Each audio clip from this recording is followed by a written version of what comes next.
ओम श्री परमात्मने नमः। ओम श्री ऋषिभ्यो नमः। ओम श्री गुरुभ्यो नमः। ओम सहनाववतो सहनौ भुनक्तो सह वीर्यं करवावहै तेजस्वी नावधीतमस्तु मा विद्विषावहै। ओम शांति शांति शांति। सर्वेभ्यो नमो नमः। देववाणी संस्कृतम ई गुरुकुलम यूट्यूब चलदृश्यं प्रति भवतां सर्वेषां हार्दं स्वागतम। मित्रों, आज हम रचनानुवाद कौमुदी की तृतीय कक्षा को पढ़ेंगे। गत पाठ में मैंने आपको प्रथम अभ्यास के कुछ भाग को पढ़ाया था, जिसमें शब्दकोश था, साह तऊ ते आदि। उसका आपने स्मरण कर लिया होगा। तदनंतर कुछ रूट्स थे, धातुएं थीं, उनको भी आपने याद किया होगा, कौन सी धातु किस अर्थ में। और उसका लट लकार के प्रथम पुरुष में जो रूप थे वह भी आपने याद किए होंगे। इसी प्रकार से जो नाउन, जो राम आदि शब्द थे, उनके भी आपने प्रथमा और द्वितीय विभक्ति में उसके फॉर्म्स याद किए होंगे। और जो हमने संक्षिप्त जो प्रत्यय थे उनसे रूप बनाने का जो फॉर्मूला बताया था वह भी आपने याद कर लिया होगा। अब आप हजारों शब्दों के अपने आप रूप बना पाएंगे। राइट, आइएगा अब हम इसमें आगे जो नियम बताए जाते हैं उनको पढ़ते हैं, जो एक तरह से ग्रामर के रूल हैं, जो भाषा को व्यवस्थित रखते हैं, इधर उधर नहीं भागने देते। जैसे गाड़ी का ड्राइवर होता है तो गाड़ी का ड्राइवर गाड़ी को ठीक ठीक दिशा में मोड़ता हुआ ले जाता है, ऐसे ऐसे ऐसे ऐसे। और यदि गाड़ी का ड्राइवर ना हो और गाड़ी को स्टार्ट कर दो तो गाड़ी कहाँ जाएगी? कहीं पर भी जा सकती है, कहीं पर भी जा सकती है, और वहाँ जा सकती है और वहीं जाएगी जहाँ पर वो सबको लेके डूब जाएगी। किसी गर्त में गिर जाएगी, गर्त में गिरेगी, या किसी वृक्ष, दीवार या किसी पहाड़ी आदि से टकरा जाएगी। तो इसलिए जिस प्रकार से गाड़ी को ठीक दिशा में चला करके गंतव्य तक पहुंचाने के लिए एक अच्छे ड्राइवर की आवश्यकता होती है, ठीक उसी प्रकार से भाषा को सीखने के लिए ग्रामर रूपी, व्याकरण रूपी एक ड्राइवर की आवश्यकता होती है। संस्कृत भाषा का ये जो व्याकरण है ये ड्राइवर है। तो ड्राइवर को अब हम पढ़ना आरंभ करेंगे। ठीक दिशा में हमारी भाषा तभी चलेगी, शुद्ध संस्कृत को लिखना और शुद्ध बोलना और शुद्ध पढ़ करके समझना। राइट, आइएगा। नंबर 1 नियम, ये स्टार वाला नियम है, विशेष ध्यान रखना है आपको। कर्ता के अनुसार क्रिया का वचन और पुरुष होता है। देखिएगा आप, कर्ता के अनुसार, कर्ता का अर्थ हो गया हमारे पास में, देखिएगा क्या होता है, एक नॉमिनेटिव केस होता है, मीन्स कर्ता। ऑब्जेक्टिव केस होता है कर्म कारक, उसको कर्म बोलते हैं। इसी प्रकार से इंस्ट्रूमेंटल है, इसी प्रकार से डेटिव, इसी प्रकार से ऑब्लेटिव, और फिर जेनेटिव, और फिर लोकेटिव। ये केसेस, ये जो कारक हैं उन्हीं में ये फर्स्ट कारक है नॉमिनेटिव केस, कर्ता कारक। तो और हर क्रिया का कोई कर्ता होता है, बिना कर्ता के क्रिया नहीं हो सकती है, चाहे वह कर्ता जड़ हो चाहे चेतन हो, पर कर्ता जरूर होगा। यदि पत्ता हिल रहा है तो उसको हिलाने वाला कोई है, चाहे हवा हो, चाहे कोई व्यक्ति हो हिलाने वाला। तो ये कह रहे हैं कि कर्ता के अनुसार क्रिया का वचन और पुरुष होता है। ये हमें ध्यान रखना है कि संस्कृत भाषा में हम जब वाक्य बनाएंगे तो हमें क्या ध्यान रखना है कि जो कर्ता होगा, ये कर्ता, और वाक्य में क्रिया होगी, ये दो चीज तो अवश्य होंगी, कर्ता और क्रिया। क्या होगी? क्रिया होगी। क्रिया को कहने वाला कोई शब्द प्रयोग करना पड़ेगा हमको, कर्ता को कहने वाला कोई शब्द प्रयोग करना पड़ेगा। कर्ता के क्या होते हैं? वचन होते हैं और पर्सन होते हैं। कर्ता फर्स्ट पर्सन भी हो सकता है, सेकंड पर्सन भी हो सकता है, थर्ड पर्सन भी हो सकता है। कर्ता सिंगुलर भी हो सकता है, कर्ता ड्यूल भी हो सकता है, कर्ता प्लूरल भी हो सकता है। यही मुख्य रूप से यहां बात बता रहे हैं। और इसी प्रकार से क्रिया का भी होता है, उसके भी first person, second person, third person के फॉर्म्स होते हैं, और सिंगुलर, ड्यूल और प्लूरल के फॉर्म्स होते हैं। जैसे अब देखिएगा, ये था, आपने पढ़ लिया था भवती और भवतः और भवंती। ये क्या था? ये थर्ड पर्सन के, ये प्रथम पुरुष थर्ड पर्सन के, तो ये एक वचन, ये द्विवचन और ये बहुवचन। राइट? इतना समझ में आ रहा होगा आपको। तो ये प्रथम पुरुष है, मीन्स थर्ड पर्सन है, सिंगुलर, ड्यूल और प्लूरल। इतना आपने समझ लिया। अब हम इस नियम को समझ रहे हैं। कह रहे हैं कर्ता के अनुसार क्रिया का वचन और पुरुष होता है। यदि कर्ता सिंगुलर है और थर्ड पर्सन है तो क्रिया भी सिंगुलर और थर्ड पर्सन ही होगी। ऐसा नहीं है कि कर्ता हमने कर दिया जी सेकंड पर्सन और क्रिया कर दी थर्ड पर्सन, अथवा कर्ता कर दिया थर्ड पर्सन और क्रिया कर दी सेकंड पर्सन या फर्स्ट पर्सन, अथवा कर्ता कर दिया सिंगुलर और क्रिया कर दी हमने प्लूरल। तो यह गलत हो जाएगा। ये आपको मिलानी है दो चीजें अपने वाक्य बनाते समय, कि कर्ता का जो वचन है नंबर और जो पुरुष है पर्सन, वही वचन और वही पर्सन माने पुरुष क्रिया का भी लगाना है, आगे पीछे नहीं करना है, तो आपका वाक्य बनेगा। अब उदाहरण के लिए देखिएगा, ये उदाहरण देते हैं, सः पठति।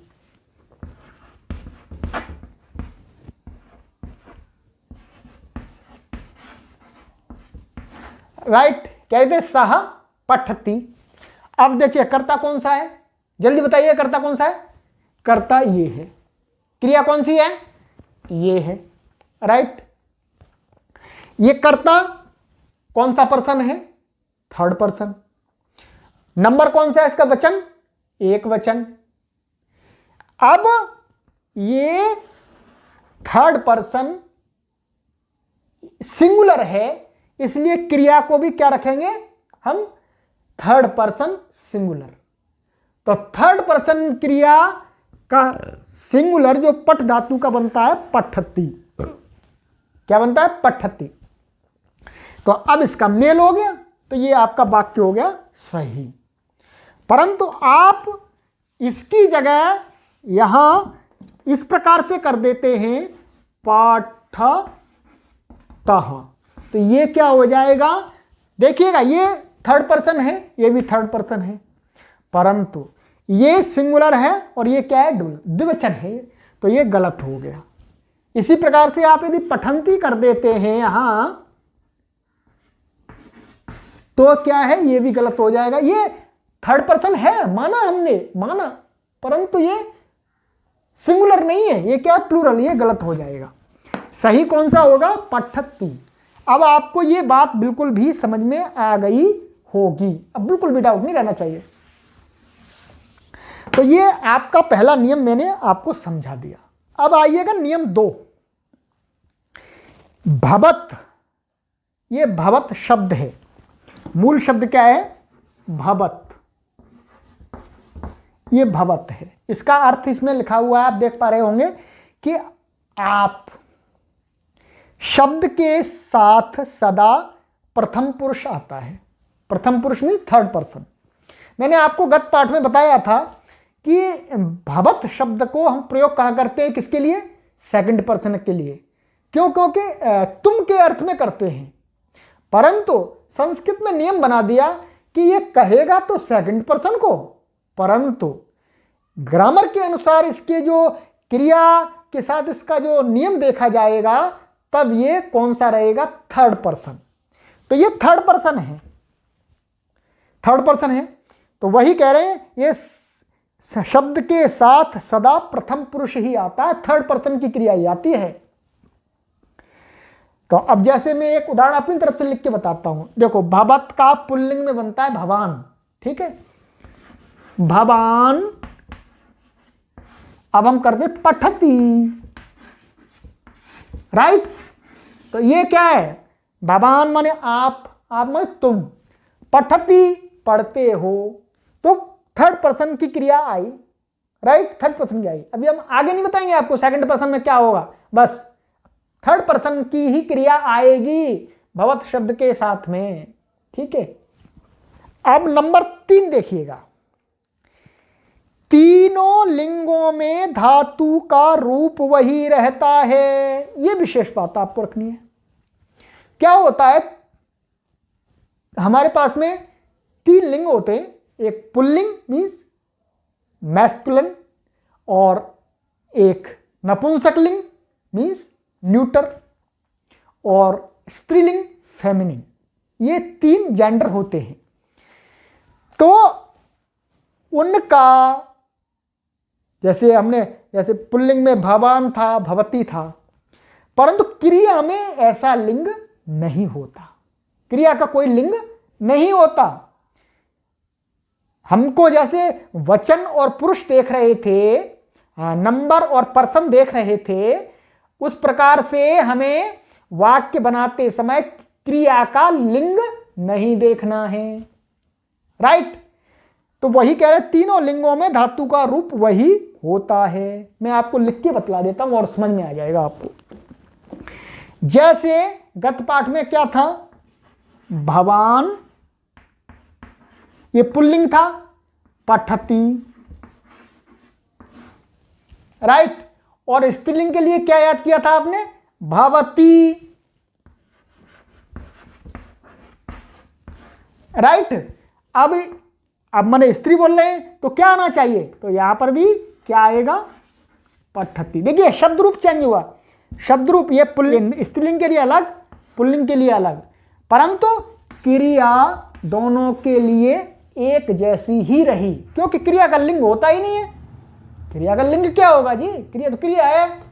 तो यही बताया कि क्रिया का लिंग नहीं होता, क्रिया के लिंग पर सोचने की आवश्यकता नहीं है। इसको फ्री छोड़ दिया आपको, लिंग पर नहीं सोचना, आपको लिंग पर नहीं सोचना, राइट। अब हम आगे चलते हैं, आनंद से पढ़ते रहिएगा, प्रसन्नता पूर्वक, माइंड पर टेंशन मत लीजिएगा, राइट।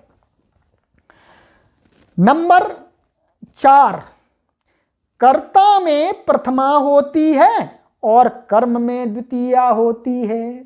हमने आपको केस बताए, कितने आपको बताए थे?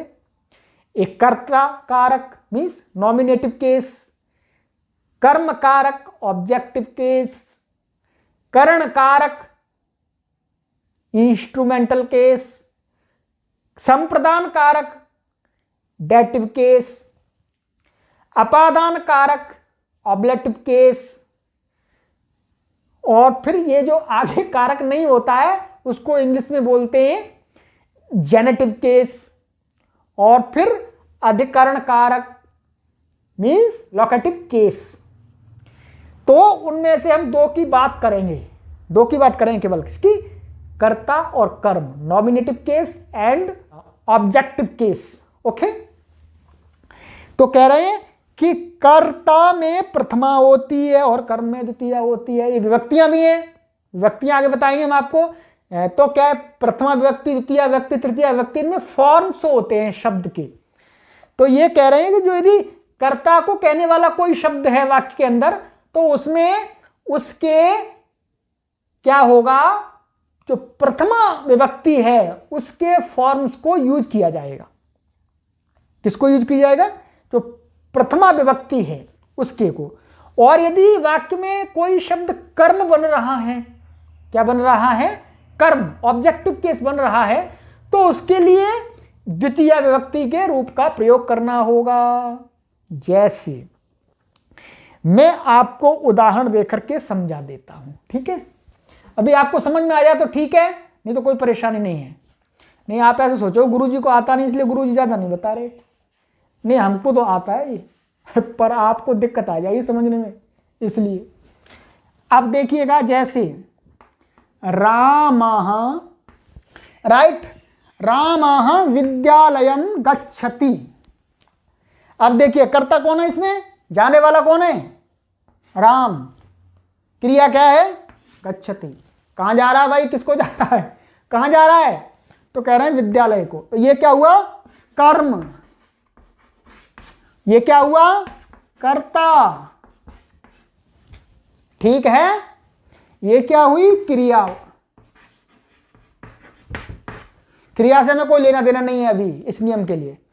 तो देखिएगा, ये इन्होंने कहा कर्ता में प्रथमा होती है, कर्ता में प्रथमा का रूप आया, कर्म में द्वितीय होती है, कर्म में द्वितीय का रूप आया विद्यालयम, नियम घट गया आपका। अब कोई परेशानी नहीं होनी चाहिए। अब आइएगा आगे, नियम 5,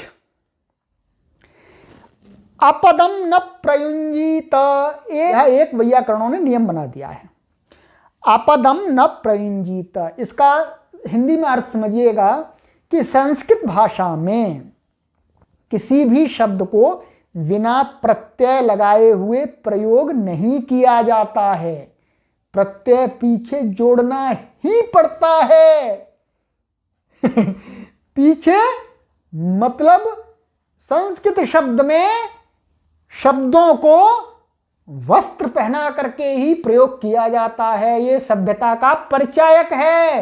ये प्रत्यय क्या है? ये एक वस्त्र है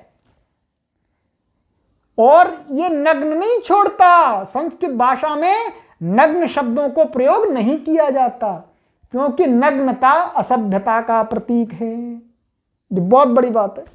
वही कह रहे हैं, अपदम न प्रयुंजीत। भाई संस्कृत भाषा में सभ्यता से शब्दों को प्रयोग किया जाता है प्रत्यय लगा करके, वस्त्रों से अलंकारित करके, सुभूषित करके शब्दों को प्रयोग किया जाता है। यह समझना है आपको। तो कह रहे हैं बिना प्रत्यय लगाए शब्द या धातु का प्रयोग ना करें। भाई शब्दों को वैसे ही बिना कपड़े पहनाए प्रयोग ना करें, उनको प्रत्यय रूपी कपड़े पहना करके ही मुख से उच्चारण करें, तभी वो शुद्ध हैं, तभी वो सभ्य हैं। हमको सभ्य बनना है। संस्कृत भाषा सभ्य बनाती है, ये नग्नता नहीं फैलाती, ये सभ्य बनाती है। इसका शब्दों को, शब्द भी सभ्य प्रयोग होते हैं। अब आपको ये बात समझ में आ रही होगी संस्कृत में कितनी गहराई है। आपने बहुत भाषाएं पढ़ी होंगी, बहुत कॉलेज में यूनिवर्सिटीज में आप गए होंगे, बहुत सारे लोग, परंतु अब आपको ये मालूम होगा कि हाँ, संस्कृत को पढ़ने से मेरी बुद्धि के कपाट खुलने लगे हैं। मैं अब नई नई चीजों को 1000 प्रकार से सोचने लगा हूं। आप सोचेंगे, चिंता न कीजिए, डोंट वरी। ओके, आइएगा। तो कहते हैं कि प्रयोग नहीं करें, जैसे रामः पठति। अब देखिएगा प्रयोग होगा राम पठ। ये क्या है? ये मूल धातु है, ये मूल शब्द है। और ये क्या है? यहां हमने कपड़े पहना दिए, इसको भी कपड़े पहना दिए, प्रत्यय लगा दिया, प्रत्यय लगा दिया, तो ये सही है। और ये बिना कपड़े वाला, बिना प्रत्यय लगाए, अर्थात ये नग्न अवस्था वाले गलत हैं। इनको हम संस्कृत भाषा में महत्व नहीं देते। भाई पहले हम सिखाते हैं, भाई पहले कपड़े पहनो, तब बाहर निकलो समाज में, नग्न मत घूमो। नग्नता अच्छी चीज नहीं है। नग्नता से हमारे संस्कार खराब होते हैं, इसलिए कहा इनको भाई इनको हम यूज नहीं करेंगे। भाई तुमको नहीं करेंगे, तुम पहले कपड़े पहन के आओ तब हम आपको प्रयोग करेंगे अपनी भाषा में, राइट। ये आपको मैंने उदाहरण के लिए समझाया है, सरलता से समझ में आ जाए, और ये शिक्षा लेनी भी चाहिए हमको। हम मनुष्य हैं, नग्न क्यों घूमें? हमने क्या, हमारे पास इतनी बुद्धि नहीं है कि हम कपड़े बना करके पहन सकें, राइट। चलिएगा आगे। एक नियम और है, नियम 6, एक अर्थ वाले पर्यायवाची शब्दों में से एक शब्द का ही प्रयोग करें। वाक्य में आपको ये ध्यान रखना है कि आपको पर्यायवाची शब्दों का कई का प्रयोग नहीं कर देना, एक का ही करना है ये, नहीं तो आप एक अर्थ वाले कई शब्दों का प्रयोग कर दो। अब जैसे पर्यायवाची ये सूर्य और भानु, रवि, अब आपको कहीं वाक्य बनाना हो जी और आप तीनों शब्दों को उठा करके प्रयोग कर दो तो वो गलत हो जाएगा। भाई आपको ये पर्यायवाची है, इसलिए एक किसी का कीजिएगा, चाहे इसका कीजिए, चाहे इसका कीजिए, चाहे इसका कीजिए, एक का करना है, सबका नहीं करना जी, क्योंकि एक ही तो अर्थ है सबका। जब एक अर्थ के लिए सब शब्दों का प्रयोग क्यों करेंगे, एक का करेंगे केवल, चाहे इसका करो, चाहे इसका करो, चाहे इसका करो, राइट। तो ये नियम ये बताया। तो ये जो 6 नियम हैं इसमें से स्टार वाले कितने हैं? 3, नंबर 1, नंबर 4 और नंबर 5। इनको विशेष ध्यान रखना है। ध्यान तो सबको रखना है ये, पर विशेष ध्यान रखना है स्टार वाला। स्टार लगा दिया है डॉक्टर कपिल देव जी महाराज जी ने, तो स्टार वाले को विशेष रूप से ध्यान रखना है। तो ये आपको नियम मैंने बहुत ही अच्छी प्रकार से समझाए हैं। अब आप इन नियमों को समझ करके ध्यान रखना है। आगामी पाठ में फिर हम आगे के अभ्यास को करेंगे, आपको कार्य देंगे, आपको उदाहरण वाक्य पढ़ाएंगे। आज इस कक्षा को हम यहीं विराम देते हैं। इतना ही कहते हुए आप सभी को प्रणाम करता हुआ सर्वेभ्यो नमो नमः।